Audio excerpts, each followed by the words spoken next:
ஆக்சுவலா இப்ப நான் வந்து பிறந்தது திண்டுக்கல். திண்டுக்கல் பக்கத்துல நான் கேள்விப்பட்ட வரைக்கும் குலதெய்வம்னா ஒரு சாமி தான் இருக்கும். இப்ப எங்களுக்கு குலதெய்வம் வந்து எல்லையம்மன்னு சொல்லுவோம்.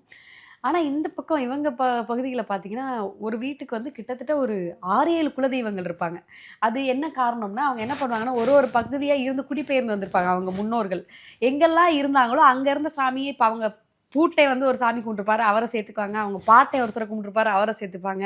அவங்க தாத்தா ஒருத்தர கும்பிட்டுருப்பாரு.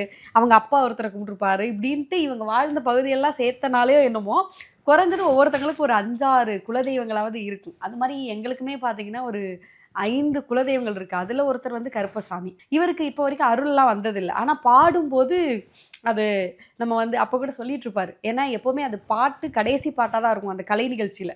முக்காவாசி நம்மள்ட்ட இருக்க எல்லா எனர்ஜியும் நம்ம குடுத்த பின்னாடி தான் அந்த பாட்ட பாடப் போறோம். ஆனா அந்த பாட்ட பாடுறதுக்கு மட்டுமே ஒரு பெரிய எனர்ஜி தேவைப்படும்.